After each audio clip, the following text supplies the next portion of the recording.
Again, welcome, and to the final session of our for the Invisibility Conference. And this session is the seen, the unseen, and the unseeable. And we are privileged to have as moderator of this session Alan Lightman. Well, I should say that one of the benefits of doing what I do, namely putting these conferences together and editing the journal, is I get to meet extraordinary people. And this conference is no exception. It brought into my life, at least briefly, people who are remarkable. And I just want to thank them for being part of it, and also to let you know that it's really kind of a secondary gain for me. Let me just say a few words about Alan Lightman, who is a physicist, novelist, and essayist, and a professor at MIT, where he was one of the first people to receive dual faculty appointments in science and in the humanities, which might tell you something about why he's a perfect moderator for today.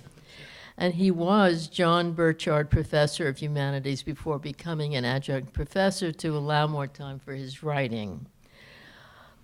Alan Lightman is the author of 5 novels, 2 collections of essays, a book-length narrative poem, and several books on science. His writing has appeared in The Atlantic, in Granta, The New Yorker, and the New York Review of Books, among other publications. His novel, Einstein's Dream, was an international bestseller and has been translated into 30 languages.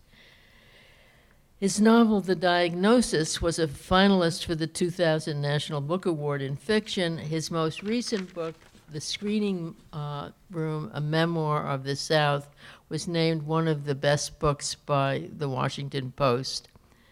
And The Accidental Universe, published in 2016, was named by Brain Pickings as one of the best books in 2016. He has a bunch of honorary degrees, and he's also founding director of the Harpswell Foundation, that works to empower a new generation of women leaders in Cambodia. So he's an extraordinary person, and it's a pleasure to let him now run the session.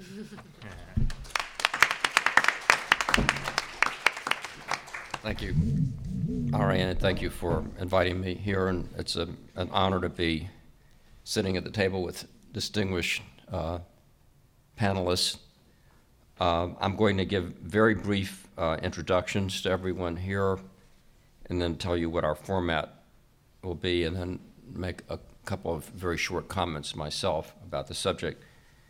Adam Bradley is Associate Professor of English, University of Colorado, Boulder. Molly Cummings is Professor in the Department of Integrative Biology at the University of Texas, Austin.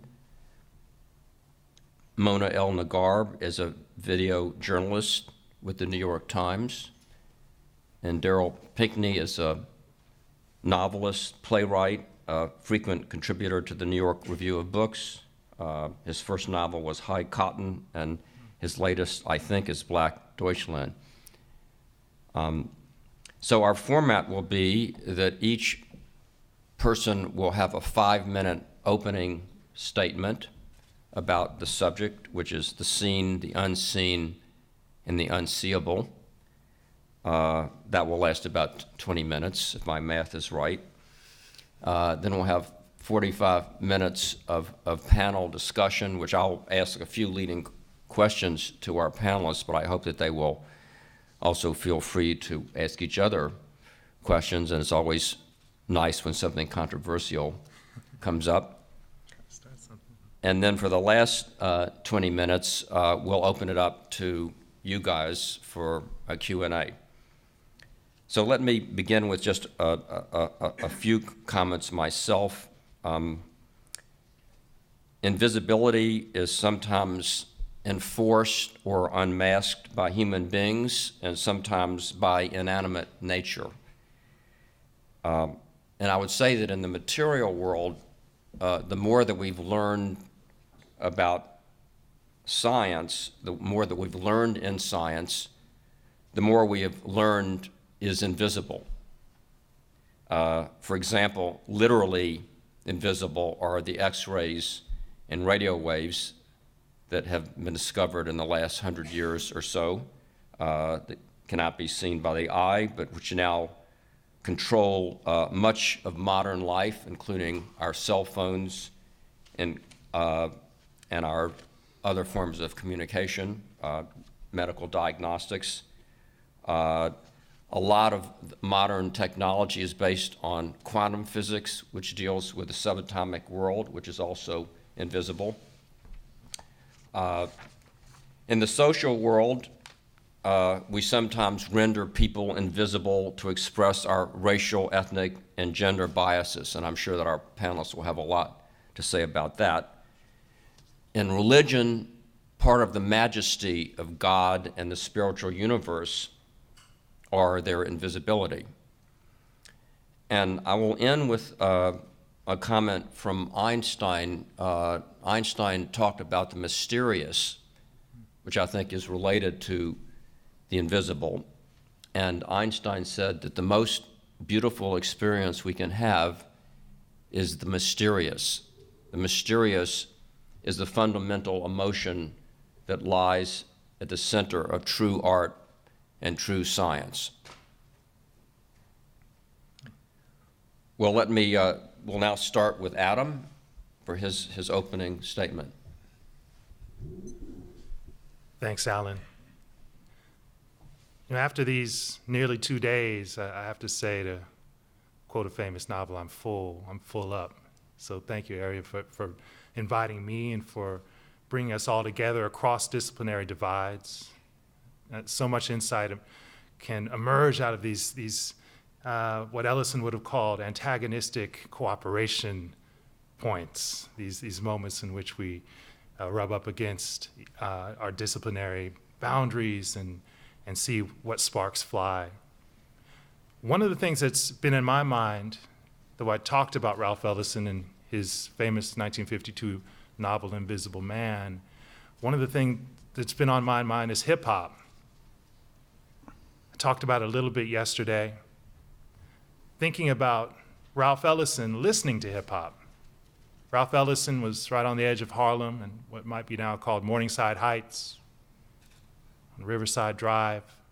I can imagine him looking from his window out to the playground down below to see the kids on the basketball court in the 1980s with their boom boxes, bumping Rakim, De La Soul, Public Enemy, as we get toward the late 80s. And I can imagine him then unceremoniously slamming the window closed. What's that noise? That incessant beat. You see, even someone as profoundly attuned to invisibility as Ralph Ellison could unsee certain things, could render others sometimes inaudible, invisible. Hip-hop offers a way to think about the seen, the unseen, and the unseeable. The seen, I talked about the high visibility of Black Americans and other minorities and people of quote-unquote difference in this country, and the capacity within that high visibility to make it work for you. One of the things that rappers do with language is to, maybe in keeping with Einstein, and in channeling another great genius from another field, Shelley, the Romantic poet, is to make the familiar unfamiliar. To take that which we already understand and by dint of an imaginative, metaphoric connection to render it new. Every simile that a rapper spits, every metaphor, every turn of phrase has that capacity to take something that we already think we see and have us see something new within it. The unseen is also in hip hop. I had the privilege of working with the rapper Common from Chicago, now from Hollywood, on his memoir. And one of the great wonders of it was to travel around with him and to have my little tape recorder in my pocket and talk about whatever came to mind I got to see him compose his lyrics. And he's of a breed of MC who composes entirely in his head. No pen or pad required. And in seeing him compose, I saw something that those of us who buy his albums or listen to his songs or stream the video clips never understand, which is the nature of the labor involved to make something look effortless. The unseen labor. The Italians have a word for this, came out of the era of the Italian courts, sprezzatura, to make that which is difficult appear offhand and easy. That sensibility is also in hip hop. The unseen labor that goes into creating these things that often appear like cultural ephemera.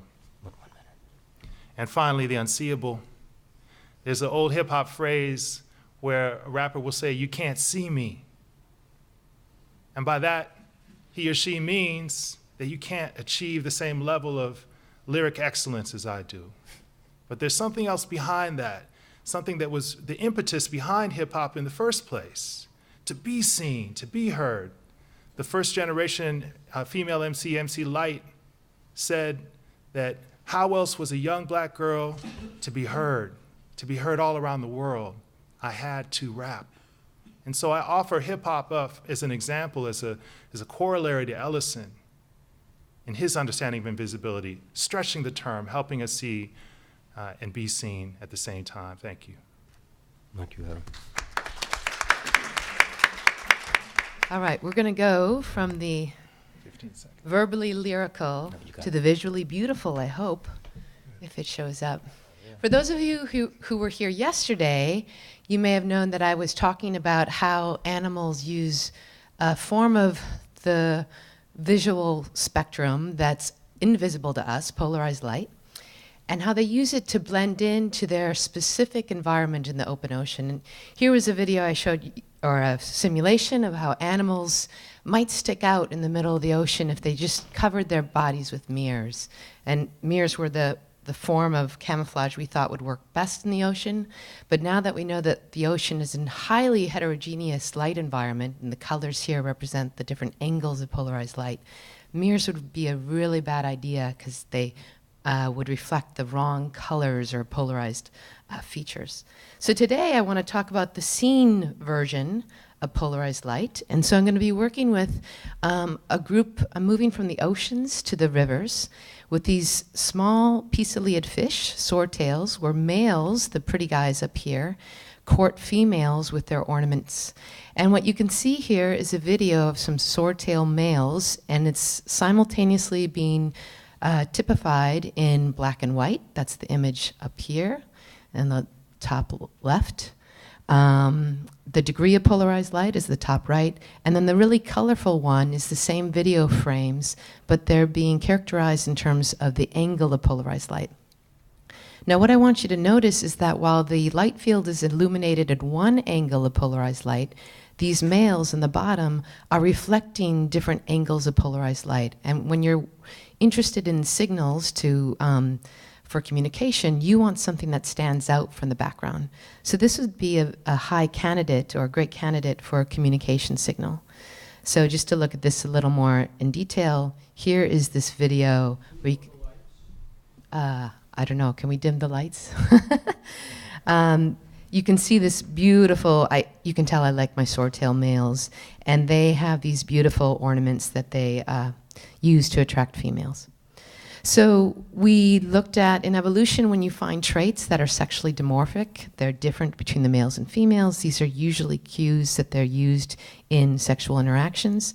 And we found that males had, anywhere you see an arrow here, males were more sexually dimorphic or had a greater level of linear polarization contrast than females. And we used a very specialized behavior apparatus to evaluate whether females paid attention to the polarized properties of males. And that was by controlling whether or not what component of light the females could see. And what we found is that females attended to the males when their polarized ornaments were in full view, significantly more than when they were not in full view. But here is actually, this next slide even though it's the most boring to look at, it's the most exciting in terms of what it means. So what we found is we took these different animals and we would put them in tanks and we would measure them with a video polarimeter, and we would measure their polarization contrast when they were with other individuals, so being social with conspecifics, or whether they were by themselves. And what we found is that females never changed their polarization signals, whether they were with other conspecifics, other fish, or with whether they were by themselves. Males, however, appear to have the capacity to turn on their polarized signals, and they crank them up, they exaggerate their polarized signals when they're in the presence of other fish. So this is pretty exciting because they can clearly then socially modulate this signal.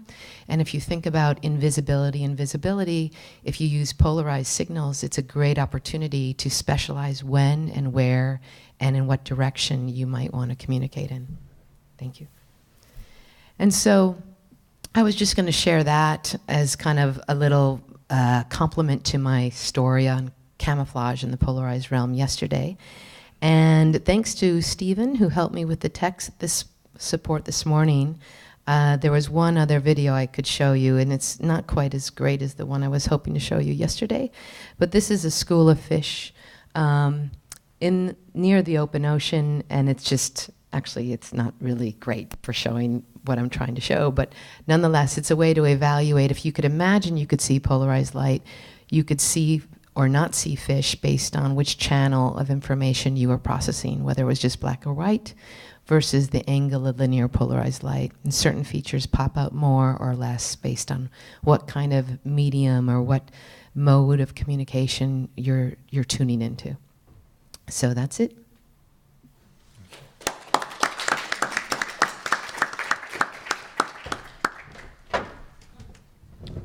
Mona? Yeah. I'll take you back to the boring human realm. Sobering. I think most of you have been here since the morning, and so I'm continuing off of what I focused on, which was women as being sort of the invisible other within Muslim Arab societies, and I was just reflecting on some of the work that I did and what I learned in the process. I'll share another story. In Saudi Arabia, one of the women who I followed and is featured in the documentary that I worked on. She's a young activist, and a lot of the activism in Saudi Arabia on women's issue has been on the addressing the issue of driving, or the fact that women cannot drive. There's a nationwide campaign encouraging women to defy the ban. So women will go in and sort of drive, take pictures or videos of themselves and post them as a way of saying we want to drive. And it's a very interesting issue because on the one hand, you hear people saying, oh, I'm sure, that at one point, they're going to grant them the right to drive. It's like a very unique sort of circumstance. At some point, officials will listen. There will be a decision to finally let women drive. And then on the other hand, you hear people saying, well, that will never happen because it's such a polarizing issue. And because it's something where there is activism is built around it. So as opposed to people being granted something, it's as if they actually won a right, which is a bigger issue. Anyway, so the young woman did something that was even more defiant than the usual, and she tried to drive her car from one country and cross into Saudi Arabia. So she got arrested. She really got their attention, and she went to jail, and she was tried in a anti-terrorism court. So in the process of hanging out with her and other activists, I was trying to get her story and how she felt when she was detained. And they were like, oh, we celebrated. We were really happy. And I was like, okay. And she said, well, it was great because it was the first time that we felt we were recognized. So it sort of offered an interesting twist that I definitely had not thought of, but very telling. And I think the idea here is that people on the margins have the power to contest, and they have this power to disrupt. And when you're outside the existing structures of power, you sort of have the most disruptive potential as well. But of course, the context, the political, social context matters, and it can make things more complicated in terms of how one can achieve change.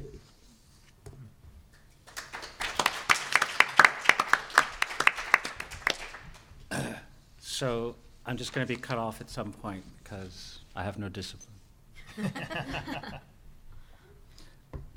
I Am an Invisible Man begins Invisible Man, Ralph Ellison's landmark novel about a revolution in one black man's consciousness. The nameless narrator says right away that it doesn't mean he's a spook or a ghost. He's there, he has substance. I'm invisible, understand, simply because people refuse to see me. It is a matter of the construction of their inner eyes, those eyes with which they look through their physical eyes upon reality.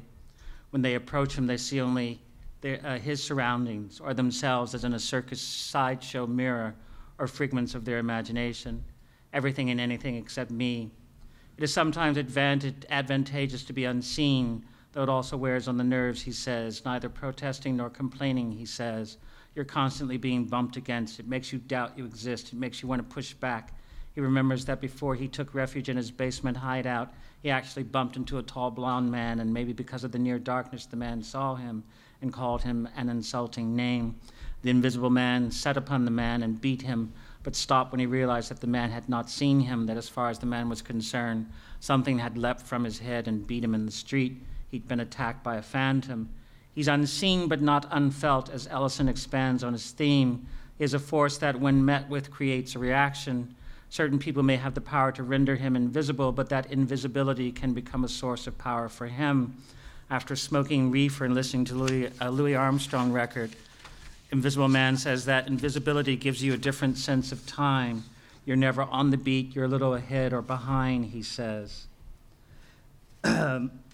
Invisible Man is distantly related to Dostoevsky's former civil servant losing his grip in Notes from Underground, and to the youth who flees into the sewers in Richard Wright's short story, The Man Who Lived Underground. Living in a forgotten section of a basement, Ellison's narrator is invisible in the sense of being hidden, removed from sight, absent. Having told his story, he has found the will to emerge from his hiding place. The novel is an allegory. To come of age is to struggle into the light. His basement is rigged with light bulbs on stolen power. The invisible man looks back upon his beginnings as a brainwashed Negro youth. Ellison's definition of invisibility is very fluid from the beginning. His invisibility is caused by someone else's blindness. 20 years later, he understands that he can be no one other than himself. For Ellison, though unseen, he can still be heard, the subtle triumph he wants to give his protagonist, that of being the voice of invisibility. For Ellison, this voice is a herald and also a witness for the culture that produced it, a metaphor of redemptive possibilities that echoed his literary models. Then, too, the narrator is becoming the voice of invisibility, speaking for us on lower frequencies, countered what Ellison regarded as interpretations of black culture that held it to be pathological. We wear the mask that grins and lies, the Paul Laurence Dunbar poem from the turn of the 20th century began. What you saw was not real. The white world did not want to see the real black world, but Langston Hughes and his generation were determined to express what they called their dark-skinned selves. The aftermath of World War I was a time of upheaval and questioning, because belief in a rational society had vanished in the slaughter.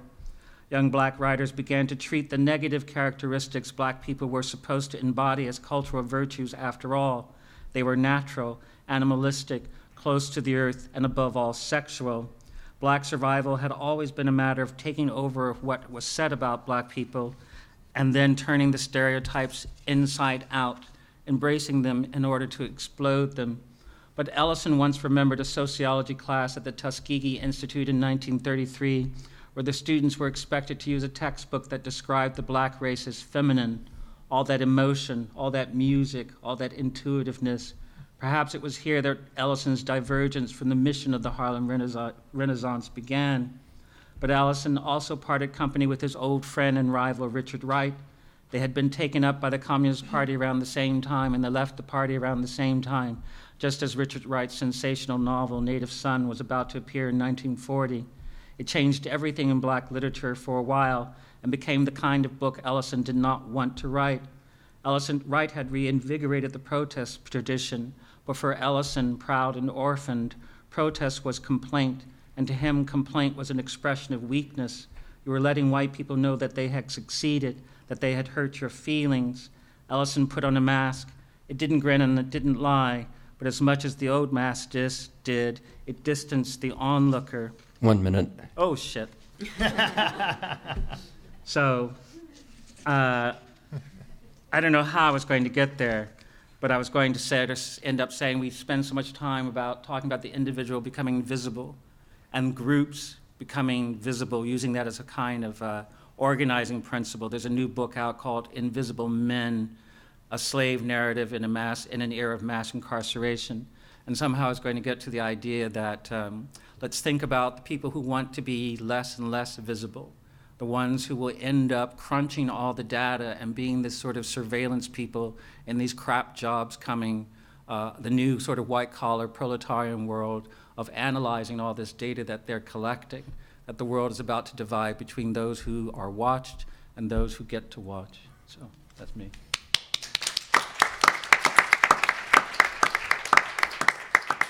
Adam, you made reference to Invisible Man yourself, and of course Darryl did too. And I'm wondering, of course, the book was written in 1952, 65 years ago or whatever it's been. What do you think has changed? And I know that you work in culture as well as literature. What has changed in American culture since 1952 to make African Americans more invisible and less invisible? And if Ellison were alive today, would he write the same book? It's a lot, Alan. Okay, well, I'm gonna bite off a little chunk. just take a little piece of it. Well, that's wonderful. Let me start with this. Ellison writes an essay in 1955 in which he imagines the United States electing a black president. Says something along the lines that if the U.S. indeed did elect a black president, then this president would have to have achieved the highest level of mastery, would have to be the most fully equipped for the job as you can imagine.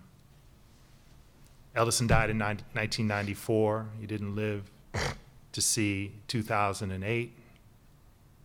He didn't live to see Barack Obama and what he represented beyond what he actually achieved as a leader, as a politician. So that little narrow angle, I think, gives you a sense of both the way that Ellison's vision has in fact been achieved, the vision of moving closer to this multiracial American democratic ideal, yet also how far we are from cementing it, from securing it. A symbolic victory, but not a total one, not one that has found efficacy in every part of our government and our institutions. So with that in mind, Invisible Man is more necessary now than ever, I believe. And it's not just because I'm editing a new edition for Random House right now. and it's also because I've seen it. I've gone to junior high schools and high schools. I've talked to students in diverse classrooms and not diverse classrooms, in lily white classrooms, and in inner city black and brown classrooms. I've talked to students and seen the importance of this novel, in part because of something Darryl keyed into, that this is not simply a novel about race, although it's necessarily and importantly about blackness. It's also a coming-of-age novel, a specific kind of coming-of-age, a portrait of an artist as a young man. Because recall, Invisible Man is writing his memoir as Ellison is writing his novel. So that may be the solution that we can bring with us to this contemporary moment to create, as invisible people, to create to make yourself visible by dint of these efforts, by dint of making a way where there is no way. And Ellison certainly did that. So that's a down payment. Okay, thank you. Molly, you showed us your wonderful videos of polarization used to communicate between different fish. Does everybody know what polarization is? Polarized light? Okay. I gave a little primer yesterday. Okay, good. Good student. Yeah, So took notes. are there advantages to communicating invisibly between animals? And of course, human beings are animals too. And if you take a step back and talk about Homo sapiens communication with other Homo sapiens, are there some kinds of communication that are more effective between people because they are invisible? Ooh, that is a fun and very juicy question. So I'm going to stick with our animal species, Homo sapiens.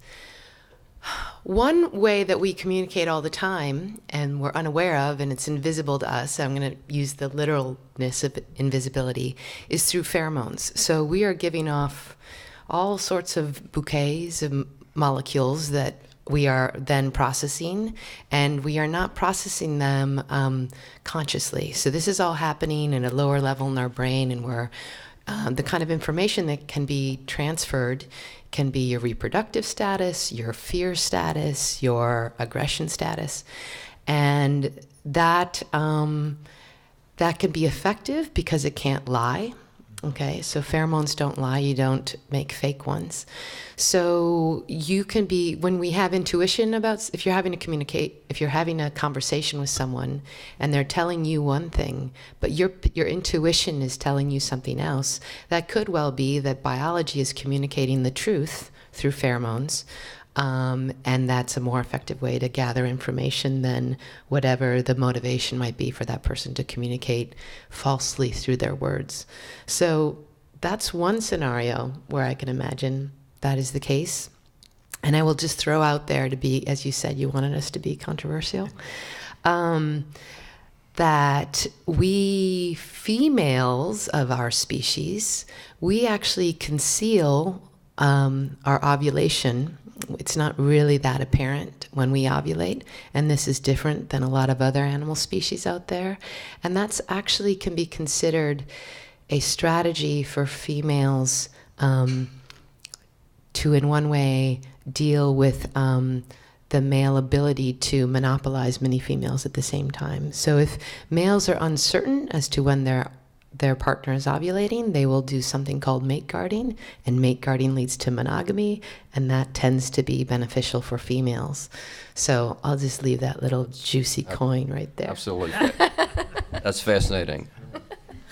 Mate guarding? Yes, mate guarding, making sure. It's one way to, if a male's going to mate with a female and she's going to get pregnant, and if he's going to spend lots of resources on her, he wants to make sure that sperm was His. Yeah, that child was due to his sperm. Mona, in your film about the first female candidates in Saudi Arabia, there are a lot of images of women wearing the abaya with only, the only part of their body that you can see is just this through the narrow slit around the eyes. And so women's bodies are rendered invisible. I was in Saudi Arabia myself just a few days ago, and I saw that there were a lot of restrictions on women that men didn't have. You mentioned women can't drive. So my question to you is, as we move forward in the modern world, how is Islamic culture going to balance the restrictions that are part of Islamic law with the worldwide movement for greater gender equality? I think that's a good question. I think it's a good question. I think there is a very robust conversation about this very issue in the Muslim Arab world. So I was just in Egypt. I was working on a story, and it's looking at a young woman who's taken off the veil. And she's gone through this tremendous transformation. And it speaks to sort of this growing voice that is trying to break with mainstream conservative values. And so what drew me to that story was I was noticing that more and more younger women were taking off the veil, which is an interesting phenomenon because it's the opposite of what has been happening over the last 3, 4, 5 decades, where more and more women put on the veil. And so it sort of signaled this interesting maybe backlash.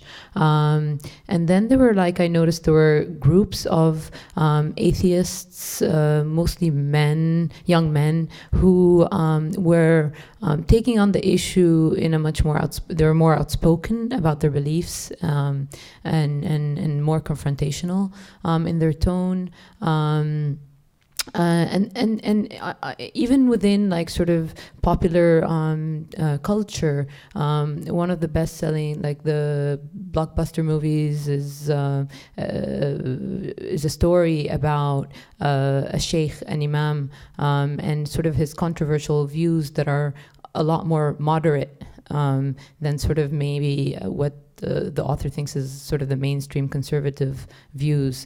So there is this sort of ongoing conversation within the Muslim world that is questioning how identity is being crafted and what it means to be Muslim today. And it's very, very interesting. And even though these sort of different clusters are not necessarily connected, but a lot of that social transformation is coming on the heels of the Arab Spring. And even though sort of politically, if you've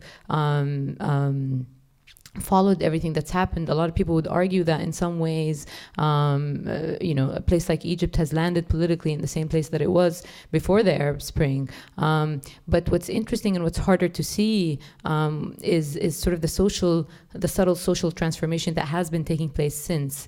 And I think a lot of it, what has happened is stronger questions about what it means to be Muslim, what it means to be Arab, and how these are reconciled with being modern today. Also because globalization today is essentially Westernization, and so there is a sort of this effort. Whether directly or indirectly, especially in younger circles, to reconcile all of these different messages. So I think it's an ongoing conversation. There is no like specific answer, but this is something that's playing out that's interesting and fascinating to follow. Do you think that as more and more Muslim women have a university education, that is going to be a force to push equality of the gender? I don't know about that, but it's a driver for change. I mean, in Saudi Arabia is a very good example because, I mean, maybe there's twice as many female college graduates as there are men, which is amazing. Mm-hmm. And what that means also, and then economically also, there's a greater need for women to work. And so that has forced some changes where women now have access to jobs that were inaccessible to them before. And these are bound to have sort of these ramifications socially. And so that's, I think, what the society is also trying to grapple with is here you have more women going out and doing these jobs and with ambition, more educated. So what do you do with all of that? And where do you channel it, or how does it channel itself? So it's ongoing. Darryl, I want to ask you a craft question because you're a writer of both plays and novels. Coming from him, this is amazing. So Ernest Hemingway, I think in his book A Movable Feast, said that a a writer, and I think he was speaking of a fiction writer, could leave out anything he or she wanted to of the story as long as she or he knew exactly what they were leaving out. And I think the way that I interpret that is that having some submerged reality there that is not spelled out, that the reader can feel that, and it gives the writing more power. And so my question to you as a writer is, how do you decide when you're writing a novel or a play, how do you decide what to leave out to make invisible and what not to leave out? Oh, it's not fair. That's a good question.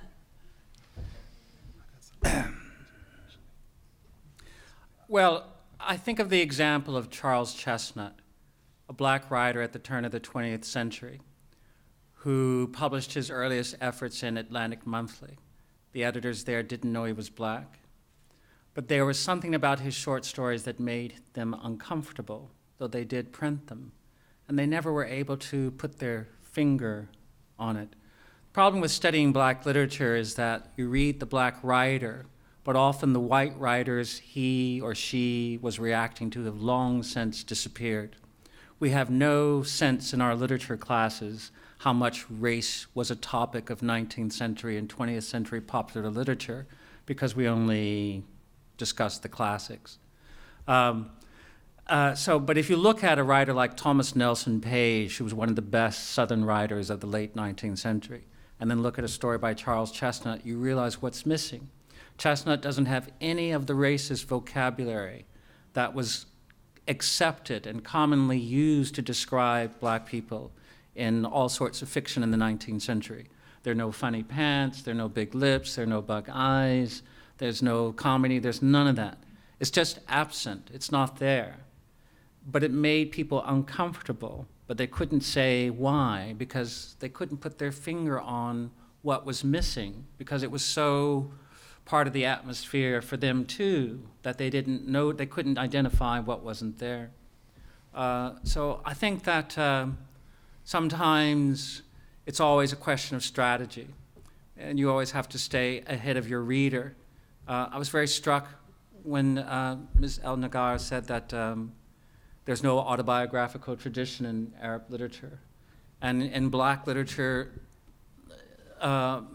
it is almost all early on an autobiographical literature because you don't trust anyone else with your facts. There had been so many white editors interfering or rewriting that when blacks began to write the stories themselves, it sort of really stood out. So you sort of decide what you want the reader to take away more than anything else and kind of build in that direction, either overtly or covertly, whatever sort of gets you there.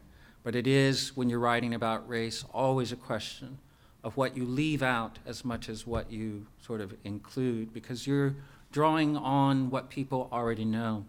It's true in the arts, too. That wonderful Kerry James Marshall show at the Met had these very, very, very, very black figures with the white eyes.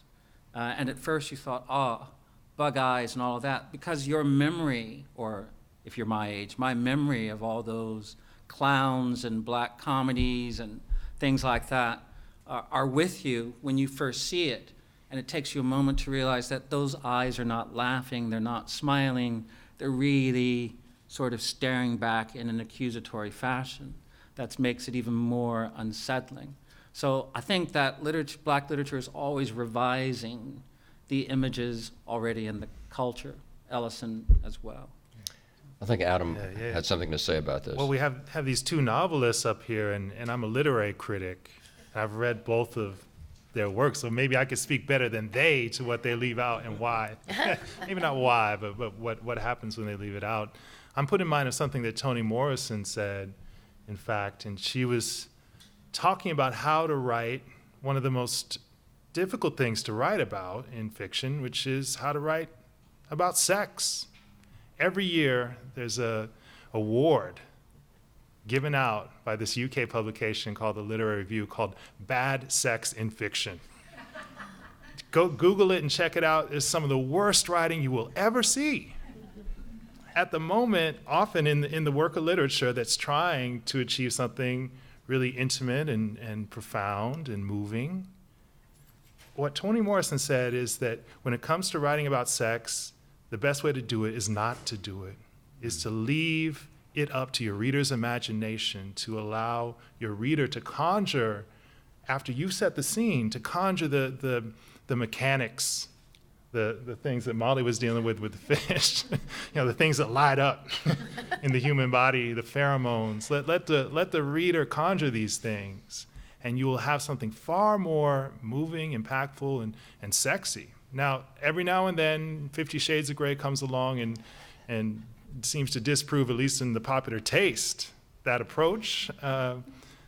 Although I think that must have been nominated for bad sex writing at the time in which it was written.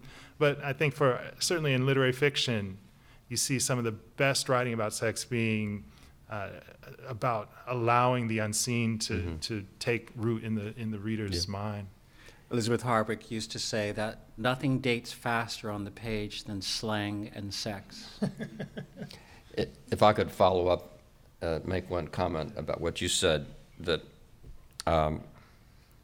I think that fiction writing is a participatory process where the reader is participating in the creation of the scene.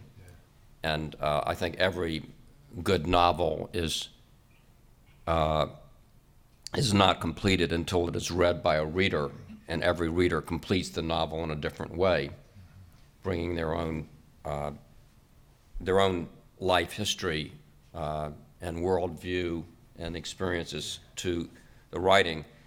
And if you tell too much, you are closing the door. You're preventing the reader from entering that creative process with the author. That's it. So are there any questions we can raise that are controversial before we? We talked about sex, we talked about fish, we talked about all the controversial topics. I think, oh, never mind. Do it. Go ahead.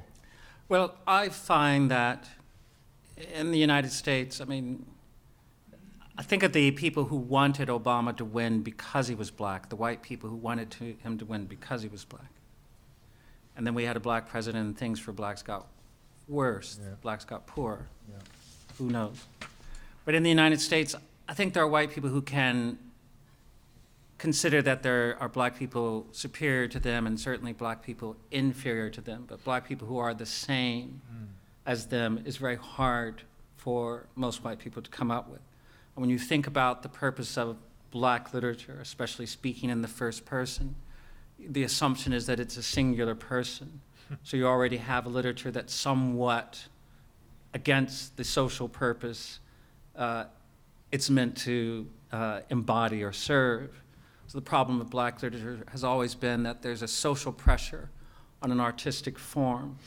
And, it's difficult to reconcile the two, even if you can, especially now, or even now, where all choices are available to free writers. It's still hard. Molly, let me ask you a question. We've heard a lot from the Trump administration that we are not going to let our adversaries know what we're going to do, and the uncertainty of our policies and our actions are an asset. So how do you think invisibility in this way and other ways can benefit society?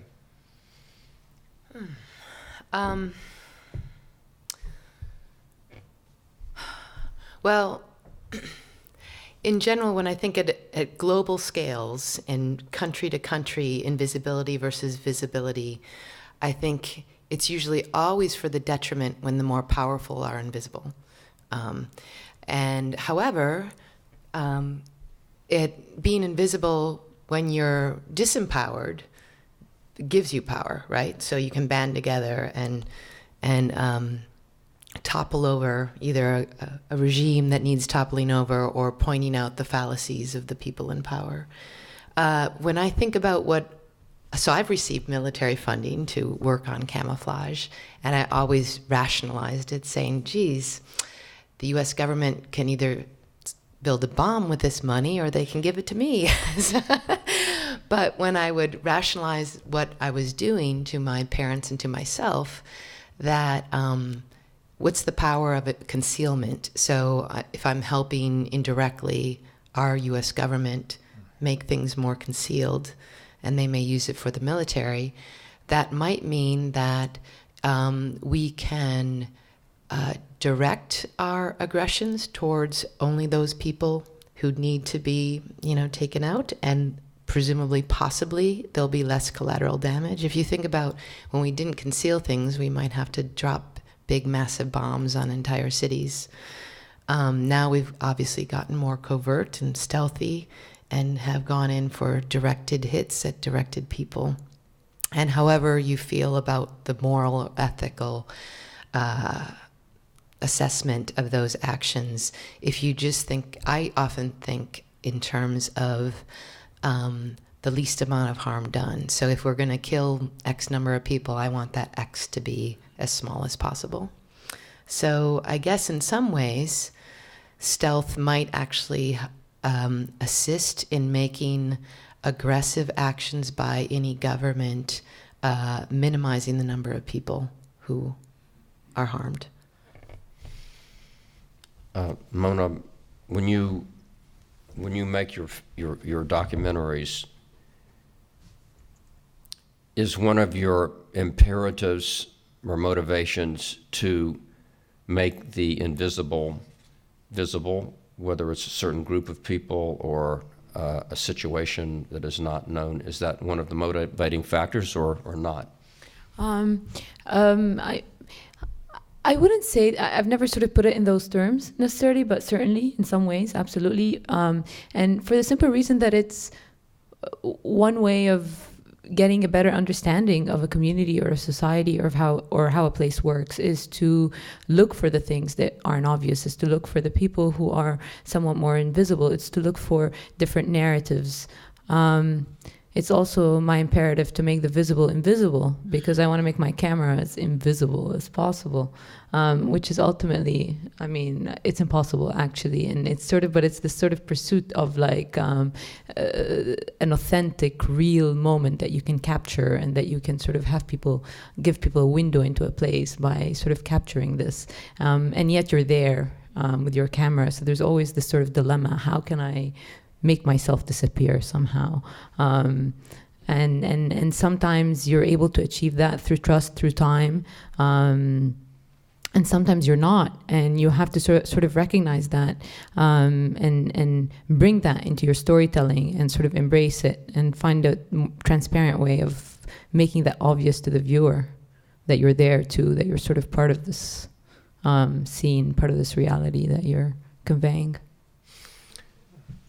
Well, before we throw this out to the Q&A for everybody here, let me take a radical departure and move to religion, which I know is not the immediate subject matter of you guys here, but I'm sure that you have a lot of interesting things to say about it.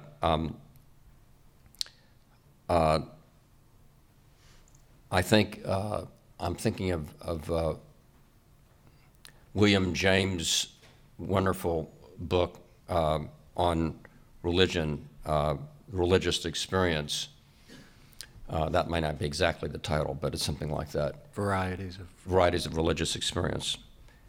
And he defines religion or religious belief as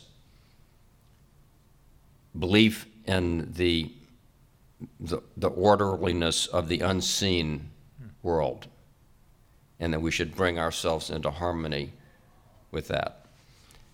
And so of course, none of us knows what God is, whether we're theist or atheist.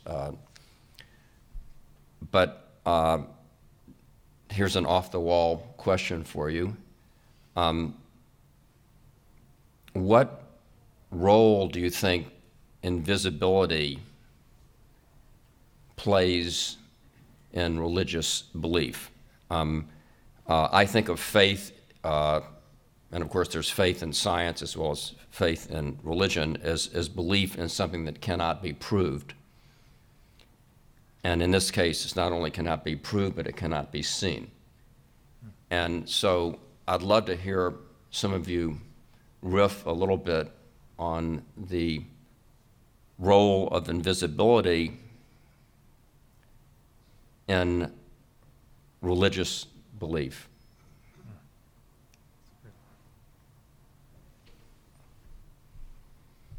And remember, God is watching. Scary. I'll get the ball rolling, I guess. And I've been thinking a lot about this, actually, Alan, because I'm a father. I'm a father of a 3-year-old and a 6-year-old. And my wife and I want to raise them with some, I guess, theist conception. We were both raised Catholic, and if that ain't a religion of mysteries and invisibilities, then I don't know what is. The Holy Ghost. That's what I learned about as a kid, the Holy Trinity. So occasionally we'll go to an actual church and go to Mass. And my 3-year-old, upon the occasion of Easter Mass, in fact, pointed up at the crucifix with the white Jesus on it, and said, is that God? Is that God? It's a tricky one to deal with. We're going to talk about the Trinity now at 3? No. How are we going to do it? Luckily, my wife is there. My wife is much better on these matters. She'd be laughing to think that I volunteered to go first on a question like this. But she started talking about God is everywhere. That was her way of instantiating a sense of God being shot through everything. And I think you look across world religions and one finds that commonality, that we engrave images, we do all of these other things, we instantiate the image of God into something like a personage, we do all sorts of things along those lines, but the invisible is always paramount. And that, of course, was equally confusing to my 3-year-old, but nonetheless, she entertained it. And I reminded her of something that she had told me when she was 2 years old. She said, "Oh, I know God. I was just up there with him." And I don't think she said him either. She said, "I was just up there with God."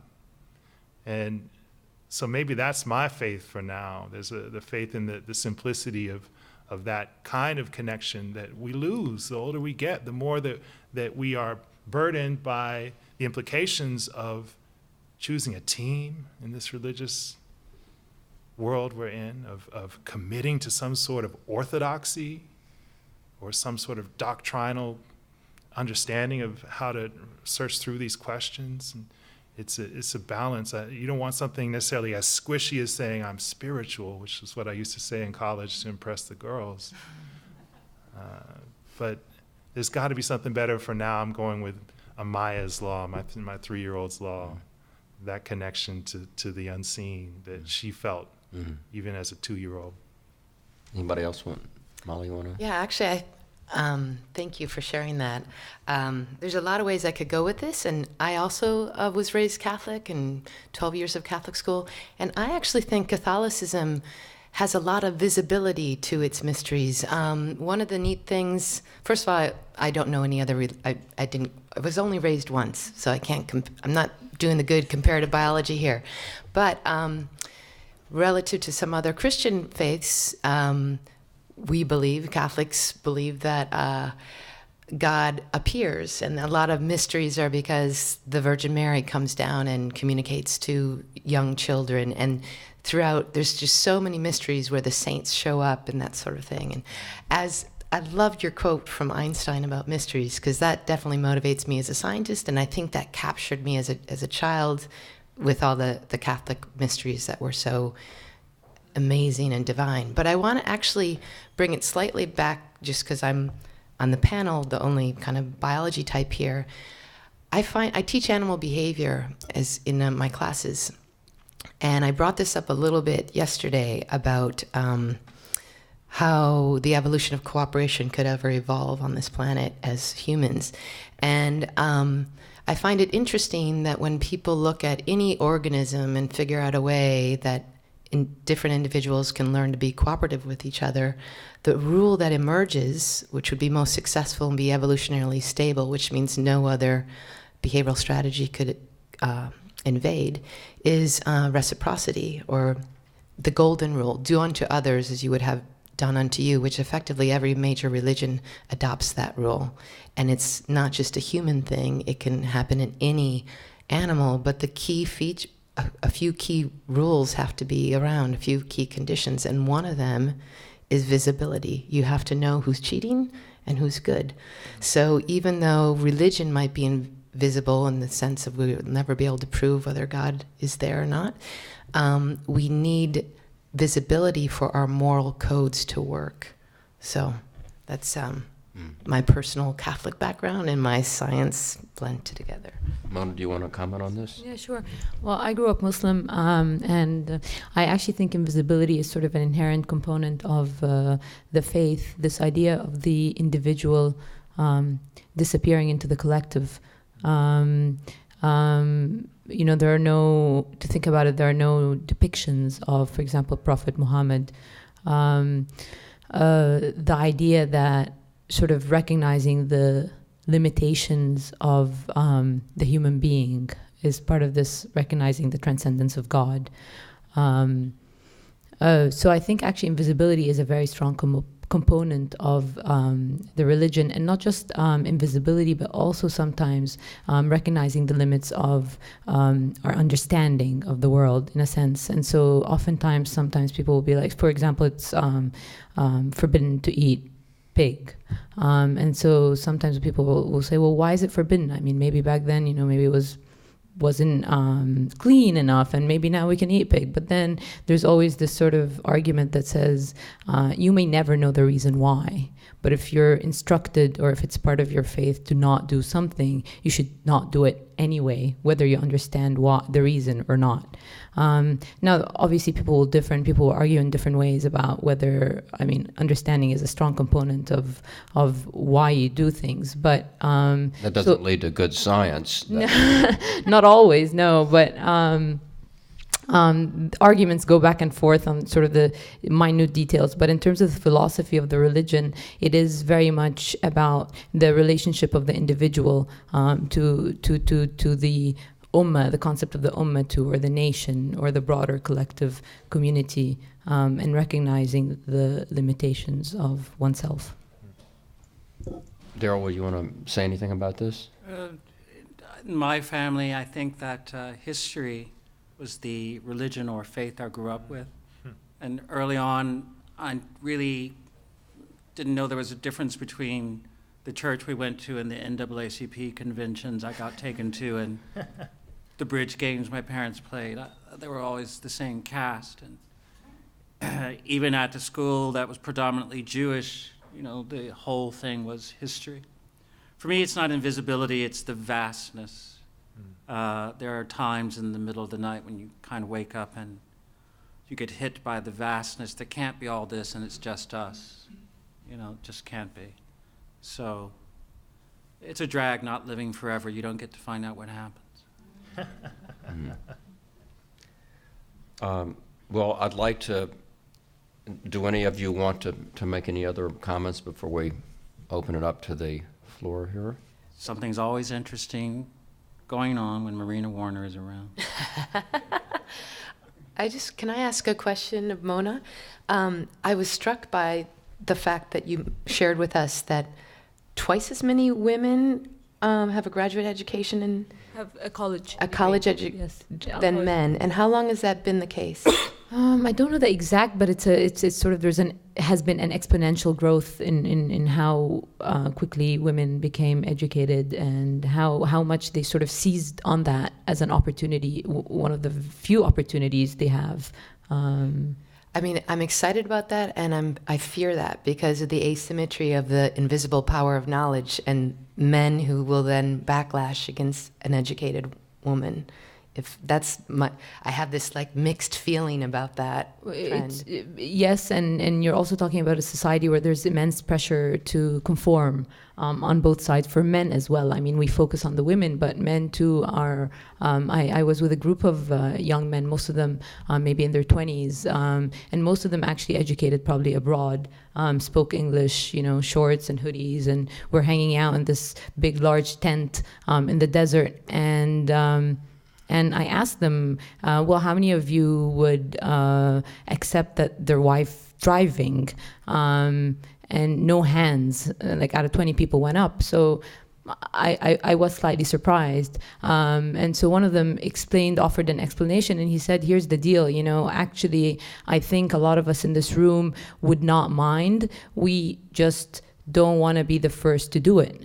And so there's that sort of pressure to conform and not be on the front lines of any sort of social battles and change. And is there any movement to get men more educated in that country? Well, I don't know if it's a question of no. I think it's there. It's a question of incentive. Women have an incentive. A bigger and greater incentive, and usually that has to do with the fact that they are also limited in so many other ways. And one of the few avenues that are open for them to advance and to achieve their own personal ambitions is through education. So I think we have a microphone somewhere. There's a microphone there. Either side. Both sides. If you would like to ask a question, please go up to the microphone.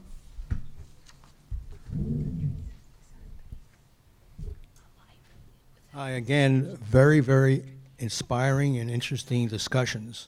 We talk about invisibility, but we seem to concentrate on the sense of sight. And Molly, you brought up the fact that the other senses are also invisible, but some of them act automatically without our knowledge. So my question was in terms of, early on I read a book by Gregory Bateson who talked about linguistics and paralinguistics, how these things happen without our knowledge. So he gave his theory of schizophrenia, which was a mother telling a child to come here verbally, but physically saying stay away. So the way the child would interpret that or incorporate that would be they would either understand one is linguistic and one is paralinguistic, or they would split their brain into two personalities. That was his theory. Have any of you followed through on this idea of linguistics and paralinguistics? And also there's the theory about, you talked about protecting the offspring, and there's a famous article about certain bird species, they mate for life, but there's a testing. So the female bird, after they build a nest, tests to see whether the male bird can feed the young, go out, feed them, and if he passes that test, then they build a nest, But because of that species, let's say the gestation period for that species is like 3 weeks. So he does not copulate with the female for 3 weeks, because if any chick comes out of that, he knows, and this is not, he's not aware of it, it happens instinctively.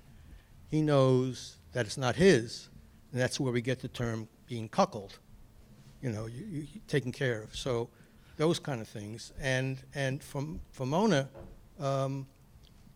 when I was in grade school, you would raise your hand and, can I go to the bathroom? And my teacher would say, you can, but you may not. So when you were saying that Saudi women can't drive, but seeing your film this morning, I realized they can drive. They're not allowed. They may not drive. So that terminology in terms of, I was listening carefully, and if you change it to they may not drive, they are able to drive, but they may not drive, it gives a different kind of understanding, interpretation of the situation. So. Well, you're absolutely right. I've not followed that book, nor do I follow linguists versus paralinguists, but I absolutely agree with you, especially we humans, we are so visual. Most of the information we're taking in is nonverbal when we're communicating, or the majority of us.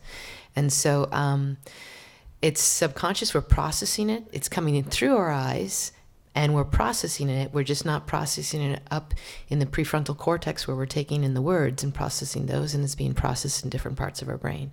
So I don't know all the theories behind schizophrenia, but that seems like that's certainly associated with what's called dissociated relationships. From a biological point of view, though, of the five senses, auditory, pheromones you mentioned, what percentage, if you had to divide it up into a percentage? That has varied, like what percentage is non-verbal? What percentage of the neurons are for the visual? Oh, well, in terms of information processed, I've heard anything from 60 to 70% that we process when we're communicating. But the brain is so plastic. So if you were to be born blind or became blind, your brain shifts and starts adapting to the information it has the most access to. You would suddenly, your auditory centers would become so much more sensitive and have much greater ability. So we're a plastic brain is definitely the message. You can forget a visual, but sometimes a smell can be remembered like 50 years later. Right. That's Marcel Proust. And just one little thing, the word cuckoo or cuckold comes from cuckoos. And cuckoos are brood parasites where one species, the cuckoo, drops their eggs in another species' nest. So I was wrong on that? Well, that's where, Shakespeare got it from, being cuckolded. Just to Other talk later. comments? Anyone else want to make a comment or ask a question? Yes. Can you walk to the microphone? This is for Mona. I was wondering this after I saw your film, in terms of invisible people. What about immigrant women in Saudi Arabia? Isn't like the Gulf states, isn't Saudi Arabia very dependent on immigrant labor from the Philippines and other Asian countries? Yes, absolutely. That's a very good question. It's a very interesting story. It's one that is unfortunately also, again, very hard to get the proper access to that story for many reasons. In Saudi Arabia, the immigrant population, when you work there as an immigrant, there's something called a kafil system, like you sort of have someone who's technically responsible for you, and oftentimes really it's confining in terms of your freedom to travel, to move. They often keep your passport even, and so it's a population that's very hard to get to. It's also a population that's clearly there with the purpose of looking for economic opportunity, but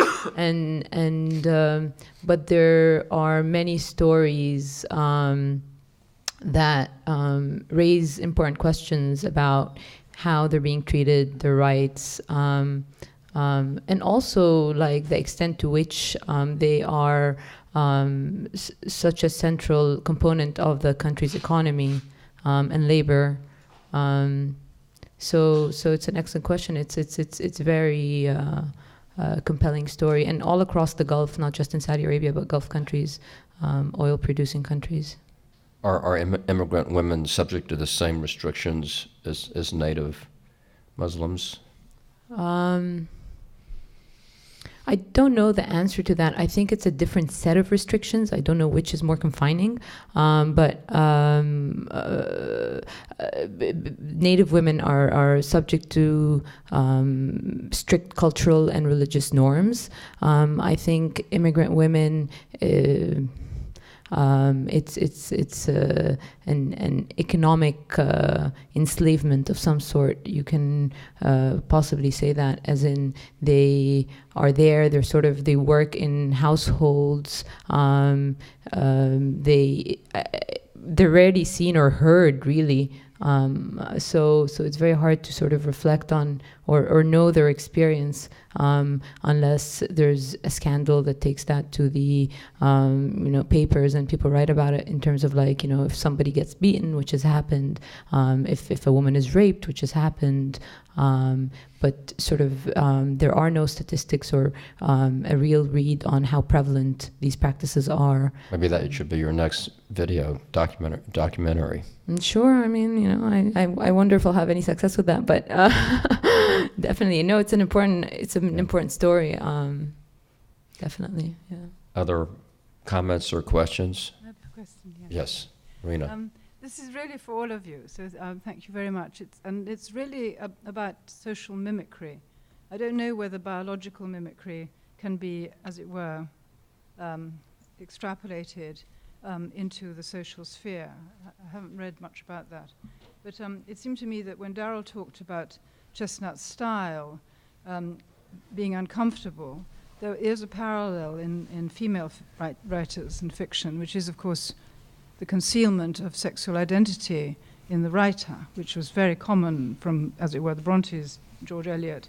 And even now, I think, in names like E.L. James, when you mentioned Shades of Grey, there is an attempt there to render ambiguous the narrating subject with effect. So sort of connected to mimicry and passing, how one uses that strategically.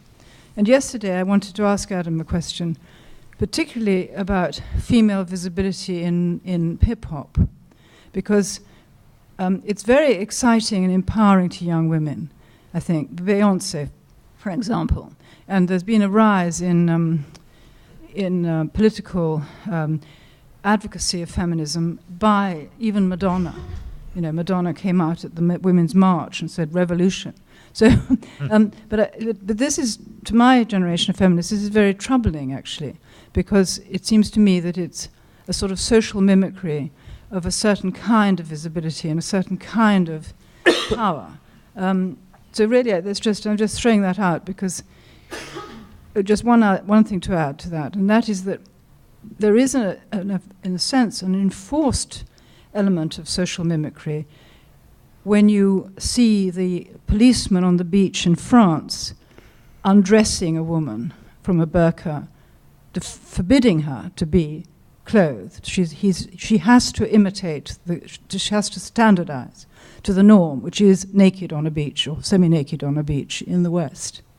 So I'd just like you to think a bit about this in terms of invisibility and invisibility, how power and gender are actually implicated in this, in what you imitate and who is making you imitate in order to pass.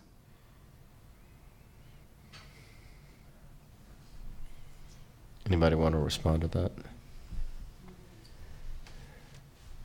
Yeah. Guess I gotta start. So much in there, so much wonderful material, so many ways to go. I guess, no, it's just a beautiful constellation. We were looking at the stars last night, and so it's depending on what star we want to visit. I'll maybe take us along the way to one, and thinking about hip-hop culture, hip-hop broadly defined, so not just rap music, but including music like the music of Beyonce, which partakes of certain elements of hip-hop culture, but probably is more properly codified in the Billboard system as R&B.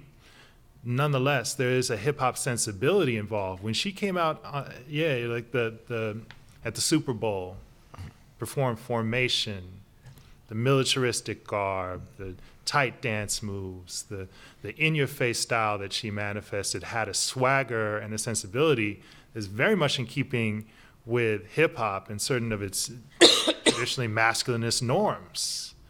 So there's a way where in embodying those things and embodying a particular type of woman-centric power, of womanist power, to borrow from Alice Walker's understanding of womanist versus feminist, that certainly there's something there that appeals to people. But the question is, and I think you rightly critique, how deep is it? How much can we rely on it enduring? And you watch Pepsi ads that take elements of it. You good? Sorry. No. You watch Pepsi ads with, what was that, Kendall or Kylie? It was Kendall? Kendall. Yeah, Kendall Jenner. And that unfortunate ad that was ubiquitous. I mean, I don't know whether it was brilliant or not now. I mean, everybody's talking about Pepsi. I haven't tasted a Pepsi in a decade. But just in taking up certain elements, not only just of the Black Lives Matter movement, but even of the certain gestures of pop artists like Madonna and Beyonce and others who have participated in the Women's March and other kinds of acts of visible protest. There's a way where you wonder, well, is that a imitation of it, or in fact Madonna and those others pretty much doing a Pepsi ad? And only time will tell. Only time will tell how much of a commitment there is. We often ask of artists and creators to be down with the cause. One of the criticisms of Ellison was that at this moment of the civil rights movement, he was not on the front lines protesting. And he often said, well, I protest with my writing. I do work for Black freedom through creating at my highest level as a writer. And so I guess when we look to artists like Beyonce, the first thing I wanted to do is make a great album that'll inspire my daughters and other people, young men and women, to create and to find their voices and to make those voices heard. And whatever she does politically can be impactful and important because we're a celebrity-obsessed culture that looks to these folks as leaders. But the music and the creation is also key. Making great music, great art of all kinds, that also is and can be at least an act of insurgency. Other comments? Do you want to? No, go ahead. Okay. There's lots of social mimicry in the biological world, usually just to gain access to mates. Like males will pretend they're females so they can get closer and that sort of thing.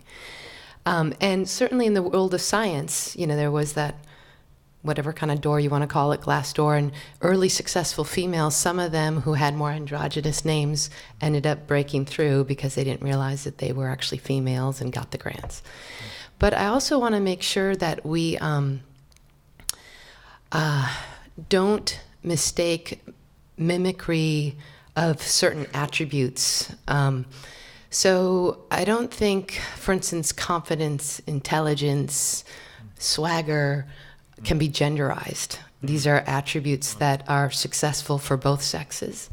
And in the animal kingdom, those kind of attributes, if you want to find swagger in a female or swagger in a male, it's things that can lead to a successful male or female. It's somewhat upsetting to me that sometimes if they're successful attributes, they're often linked to a masculine side. And there's no reason why that should ever be the case. I mean, from a biological point of view, the one thing I can see different has to do with physical attributes. The males tend to be stronger, females can gestate young. But when it gets to behavioral attributes, we really should not be genderizing any of them. And so when we talk about social mimicry, let's talk about, having to fake that your name might be confusing enough if it's a sexist world that you break into it. But let's make sure that we don't take successful attributes and give them only in the male column. Just a thought I had with what you just said, but it's interesting because a lot of younger Muslim couples today think a lot about their kids' names, and they try to give them non-obvious, names, as in, they're trying to stay away from Muhammad, for example, and just go for, I don't know, other names like just neutral names that don't identify them necessarily. Just to quarrel, I think Alison was talking such bullshit, and it was part of the thing that went on in the '60s to people like Baldwin, and in retrospect to the work of Richard Wright, was because it was political. There was a way to kind of talk it down or criticize it as sort of being not really art, because it had a kind of political component. And I think that black writers internalized that in a way that maybe they shouldn't have. Ellison was a very conservative guy after his communist phase. And he was also very prickly and stood on the singularity of Invisible Man against other novels, largely because his was allegory, whereas in the case of Richard Wright, it still felt like sociology, because it had dates and locations and nothing mystical going on. Looking back, it's very clear to see that Baldwin's essays were very political, and he put everything about his gay life in his novels, and that they're not political. But he got this sort of bad reputation because he had been engaged. And, going on into the 80s, in the time of deconstruction, this close reading of the text went on in a conservative backlash going on around us, a bit like the McCarthyism that went on around Invisible Man. So cultural politics are important, but they don't substitute for politics. Well, I want to thank all of our wonderful panelists for an interesting session.